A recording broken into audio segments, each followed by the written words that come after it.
계약 끝나면 다른 사람 드리려고 하니까 정리해주세요. 이 문자 한 통 받으시면 머릿속이 하얘지실 겁니다. 나한테 계약갱신 청구권 있는 거 아니었어? 그냥 계속 살겠다고 말만 하면 되는 거 아닌가? 근데 언제까지 말해야 되는 거지?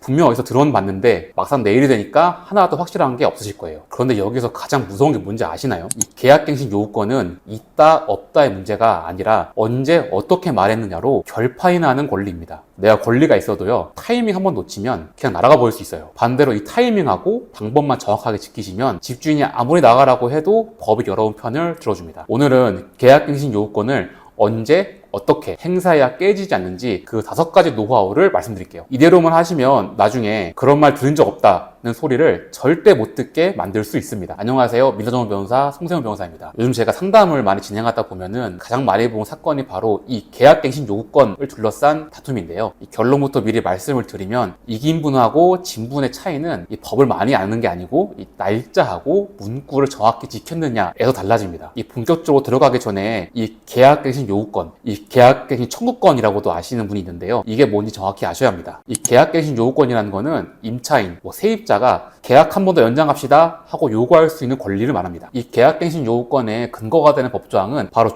주택임대차보호법 제6조의 3인데요. 이 조문은 임차인이 법에서 정한 기간 안에 갱신을 요구하면 임대인, 즉 집주인은 정당한 사유 없이 거절하지 못한다 라고 못 받고 있습니다. 여기서 일반인분들이 꼭 기억하셔야 할 핵심이 3가지인데요. 첫 번째는 세입자가 먼저 요구하셔야 돼요. 가만히 있으면 자동으로 생기는 권리가 절대 아닙니다. 둘째는 아무 때나가 아니라 정해진 기간 안에 요구를 하셔야 돼요. 셋째는 집주인에게 법에서 정한 거절 사유가 있으면 막힐 수도 있습니다. 이 요즘같이 전세난이 심한 이런 상황에서 계약갱신 요구권은 강력한 권리이긴 한데요. 무조건 통과되는 자동 승인권은 아니라는 거죠. 이거는 쉽게 비유를 하자면 연장 신청권에 가깝습니다. 그래서 신청서는 낼 수가 있는데요. 신청 기간을 지키셔야 하고 결격 사유가 없으셔야 돼요. 그래야 통과가 됩니다. 그리고 하나 더 아셔야 되는 게 있는데 이 권리는 평생 여러 번 쓰는 게 아니라 딱 한 번만 쓸 수 있어요. 보통 2년 계약하신 다음에 한 번 행사해서 2년을 더. 그래서 최초 계약 포함해서 총 4년 정도 사는 구조라고 이해하시면 됩니다. 그런데 여기서 진짜 많이 헷갈리시는 게 하나 있는데요. 바로 묵시적 갱신하고 이 계약갱신 요구권은 완전히 다른 거라는 점입니다. 이 묵시적 갱신은 쉽게 말해서 만료가 다가오는데 집주인도 나도 아무런 말을 안 해서 그냥 넘어가서 자동으로 2년이 연장되는 걸 말하죠. 내가 적극적으로 계약갱신 하겠다 하고 요구하는 계약갱신 요구권과는 출발부터 다릅니다. 그래서 여기서 중요한 포인트가 나오는데요. 묵시적 갱신으로 2년 더 살았다고 해서 계약갱신 요구권을 써버린 게 아닙니다. 왜 그러냐면 법은 묵시적 갱신을 계약갱신 요구권 행사로 보지 않아요. 그래서 자동 연장으로 2년을 더 산 경우가 있다면 그 계약이 또 만료될 때 그때 가서 계약갱신 요구권을 한 번 더 쓸 수 있습니다. 이 둘을 합친다면 최초 2년에 묵시적 갱신 2년에 계약갱신 요구권 2년까지 해서 한 집에서 최대 6년까지도 살 수가 있는 거죠. 그리고 또 하나 임차인분들 입장에서는 안심하셔도 되는 게 하나 있는데요. 갱신 요구권을 쓰면 2년 동안 꼼짝없이 묶이는 거 아니냐 하고 걱정하시는 분들이 많은데 실제로 그렇지가 않습니다. 이 계약갱신 요구권으로 갱신이 된 경우에는 임차인은 중간에 언제든 해지를 할 수가 있어요. 집주인이 임차인의 해지 통보를 받은 날부터 3개월이 지나면 계약이 끝납니다. 쉽게 정리를 하면은 들어갈 때는 2년을 보장받는데 나올 때는 자유로운 구조인 거죠. 이 법이 임대인 입장에서는 좀 불리하다고 생각될 수 있긴 하지만 임차인을 보호하기 위해 만든 규정이다 보니 이렇게 정해져 있는 겁니다. 자, 그럼 본격적으로 계약갱신 요구권이 안 깨지게 제대로 행사하는 법 지금부터 하나씩 짚어드릴게요. 이 첫 번째는 기간을 정확하게 지키셔야 돼요. 이게 제일 중요합니다. 현재 법은 임대차 기간이 끝나기 6개월 전부터 2개월 전까지 그 사이에 갱신을 요구하도록 정하고 있는데요. 너무 일찍 말해도 너무 늦게 말해도 안 돼요. 특히 막판 2개월을 넘겨버리면 법에서 정한 계약갱신 요구권을 인정받기가 어려워집니다. 예를 들어서 집주인이 임대차 만기 2달 전에 나가달라고 얘기를 했는데 2개월이 안 남은 상태에서 계약갱신 요구권을 행사하면은 그거는 인정받기가 어려워요. 여기서 많은 분들이 틀리는 진짜 함정이 있는데요. 이 기간을 정한 기준이 내가 보낸 날이 아니라 상대방한테 도착한 날이에요. 그래서 예를 들어서 계약 만료일이 12월 30일이라고 하면은 6월 30일부터 10월 30일 사이에 집주인이 받아야 합니다. 10월 30일 밤 11시에 카톡 보내고 안심했는데 집주인이 확인을 안 했으면은 법적으로 늦은 게 될 수도 있어요. 이 두 번째로는 표현이 명확해야 돼요. 저 계속 살고 싶은데요. 어떻게 좀 안 될까요? 이런 애매한 말은 나중에 그냥 물어본 거잖아요 라고 빠져나갈 틈을 줘요. 그래서 표현을 분명하게 박아두셔야 합니다. 제가 추천드리는 문구는 이건데요. 저는 주택임대차 보호법 제6조의 3에 따라 계약갱신 요구권을 행사합니다. 기존 조건으로 계약갱신을 요청드립니다. 딱 이 정도면 누가 봐도 계약갱신 요구권 행사했구나 라고 할 수 있겠죠. 세 번째는 증거가 남는 방식으로 보내셔야 하는데요. 법적으로 계약갱신 요구권은 형식에 제한이 없습니다. 다 돼요. 카톡도 되고 이메일로 하셔도 되고 전화, 직접 말로 하셔도 다 됩니다. 하지만 전화나 말로 하는 거는 저희가 권해드리지 않는데요. 왜 그러냐면 전화로만 하시면 나중에 집주인이 나 그런 전화 받은 적이 없다 라고 잡아떼면 이걸 증명할 방법이 없어요. 그래서 실무적으로는 이른바 3중 구조를 권해드리는데요. 먼저 문자나 카카오톡으로 명확하게 보내시고 분쟁이 예상된다면 내용 증명으로 한 번 더 못을 박는 거죠. 그 다음에 통화나 대면으로 만났다면 녹음까지 확보해 두시는 게 좋습니다. 내용 증명은 쉽게 말해서 어떤 내용의 문서를 언제 보냈다는 걸 우체국이 공식적으로 증명해주는 문서를 말해요. 네 번째는 스스로 거절 사유를 만들면 안 됩니다. 아무리 기간 맞춰서 잘 행사하셔도 임차인이 내 쪽에서 잘못된 결격 사유가 있으면 집주인이 거절할 수가 있어요. 대표적인 게 차임 연체인데요. 이 법은 2기의 차임액에 이르도록 연체를 한 경우 거절 사유로 봅니다. 쉽게 풀어드리면 밀린 월세가 총액이 2달치가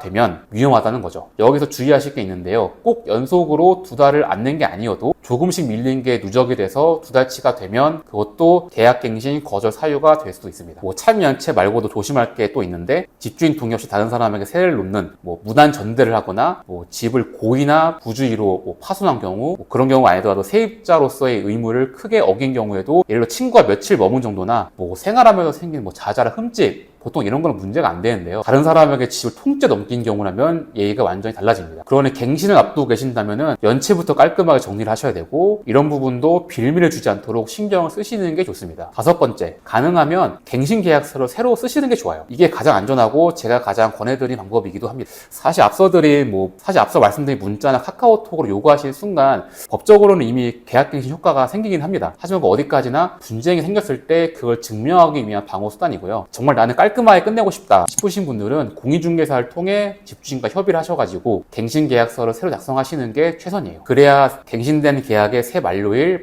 보증금이나 월세, 변동분, 특약 같은 게 한 장에 명확하게 정리가 됩니다. 이 계약서를 쓰실 때는 반드시 챙기셔야 할 게 두 가지가 있는데요. 하나는 계약서 어딘가에 본 계약은 임차인의 계약갱신 요구권 행사에 따른 갱신 계약이라는 문구를 꼭 넣으셔야 합니다. 왜 그러냐면 새 계약서만 덜렁 쓰시면 이게 갱신 요구권 행사한 건지 아니면 완전히 새로운 합의 계약을 맺은 건지 나중에 헷갈릴 수가 있어요. 아까 제가 계약갱신 요구권 쓴 경우에는 3개월 뒤에 해지하고 나갈 수 있다고 말씀을 드렸는데 계약갱신 요구권 안 쓰시고 그냥 합의 계약만 하신 경우에는 이거를 사용하지 못할 수도 있습니다. 두 번째는 보증금이 올랐다면 그 오른 부분에 대해서 확정일자를 새로 받으셔야 돼요. 쉽게 말해서 확정일자는 내 보증금을 이 날짜를 기준으로 우선해서 돌려받을 자격이 있다 는 걸 공적으로 찍어두는 건데요. 이걸 안 받으면 올린 금액만큼은 나중에 보호를 못 받을 수도 있습니다. 그런데 왜 이렇게까지 날짜와 도달, 증거를 강조하는 걸까요? 그 원리를 좀 들여다봐야 하는데요. 이 계약갱신 요구권이라는 거는 임차인이 일방적으로 행사하면 효력이 발생하는 이걸 법률 용어로 형성권이라고 부르는 권리예요. 쉽게 말해서 내가 정해진 기간 안에 제대로 요구하면 그 순간 이미 계약이 갱신된 걸로 처리가 된다는 뜻입니다. 문제는 이 제대로 그 기간 안에 요구했다는 사실을 나중에 증명할 사람이 바로 나 임차인이라는 거예요. 왜 그러냐면 분쟁이 나중에 소송까지 가게 된다면 판사는 두 사람의 기억을 믿는 게 아니고 남아있는 기록을 보고 판단을 하기 때문인데요. 그래서 똑같이 나 갱신하겠다고 말했는데요? 라고 해도 카카오톡 캡처와 내용 증명을 가진 사람은 이기고 전화로만 했던 사람은 지게 되는 거죠. 이 임대차 분쟁에서 사실상 날짜와 문구가 곧 싸움인 이유가 여기에 있습니다. 자, 그런데 여기서 솔직하게 한 개도 한번 짚고 넘어가야 되는데요. 이 계약갱신 요구권이라는 게 언제나 쓸 수 있는 맞는 키는 아니에요. 첫 번째는 기간을 맞춰서 먼저 갱신을 요구했다고 하더라도 이게 영원히 안전한 게 아닙니다. 그 이후에 2개월 전까지 기간 동안 집주인에게 새로운 거절 사유가 생긴다면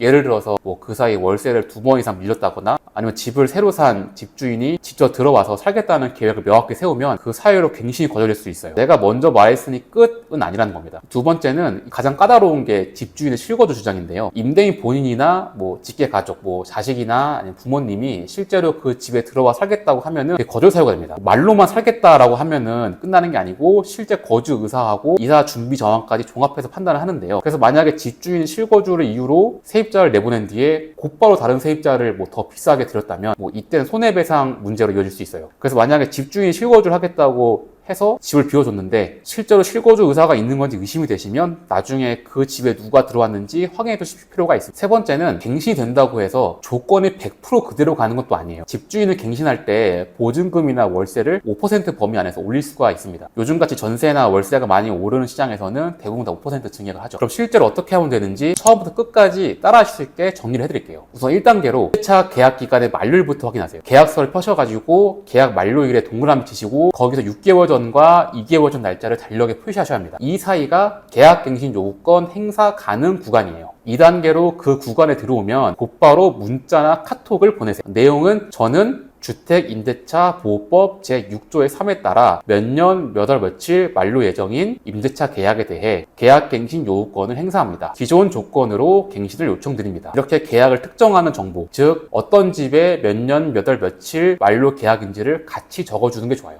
세 번째 단계는 보내신 다음에 상대가 읽음 표시했는지, 답장했는지를 캡처로 남기셔야 합니다. 상대방에게 도착했는지가 중요한 증거가 되니까요. 네 번째로는 집주인이 답이 없거나 아니면 애매하게 빠져나가려고 한다면 그때는 내용 증명을 발송하셔야 합니다. 같은 문구를 정식 문서로 만들어서 우체국을 통해 내용 증명을 보내시면 언제 무슨 내용을 보냈는지가 공적으로 확정이 돼요. 5단계. 만약에 통화를 하셨다면 녹음 파일을 보관하세요. 이 5단계만 지키면 말한 적 없다는 반박은 사실상 불가능해요. 그리고 이 모든 게 가장 이상적으로 끝나는 그림은 집주인이 순순히 응해서 공인중개사를 끼고 갱신계약서를 새로 쓰시는 거예요. 문자, 내용증명, 녹음 이런 거 어디까지나 집주인의 임대인이 협조를 안 할 때를 대비한 안전장치고요. 처음부터 협의가 잘 된다면 공인중개사와 나를 잡아서 갱신계약서를 마무리하시고 아까 말씀드린 두 가지 있죠. 갱신요구권 행사임을 명시하는 문구와 오른 보증금에 대한 확정일자만 빠뜨리지 않으시면 됩니다. 오늘은 계약갱신 요구권을 언제 어떻게 행사해야 되는지 깨지지 않는지를 말씀드렸습니다. 정리를 하면은 첫 번째, 6개월 전부터 2개월 전까지 도달 기준으로 지킬 것. 두 번째, 표현을 분명하게 박을 것. 세 번째, 문자, 내용증명, 녹음으로 증거를 남길 것. 네 번째는 연체 같은 거절 사유를 스스로 만들지 말 것. 그리고 무엇보다 집주인과 협의가 된다면 공인중개사를 통해 갱신계약서를 새로 써서 못을 박는 게 가장 안전합니다. 이때 갱신요구권 행사임을 명시하시고 오른 보증금엔 확정일자를 새로 받는 것까지 챙기시면 완벽합니다. 이 계약갱신요구권은 세입자에게 주어진 강력한 무기지만 그 무기는 정확한 타이밍과 기록 위에서만 작동해요. 막연하게 나 권리 있으니까 괜찮겠지 하고 미루시다가 그 기간 넘기면 그때 정말 손쓸 방법이 없습니다. 그래서 계약 만료가 다가온다면 오늘 알려드린 순서대로 차분하게 기록부터 남겨두시는 거를 적극 추천드려요. 임대인이 협조 안 한다고 감정적으로 대응하시면 절대 안 됩니다. 내 상황은 좀 다른 것 같다,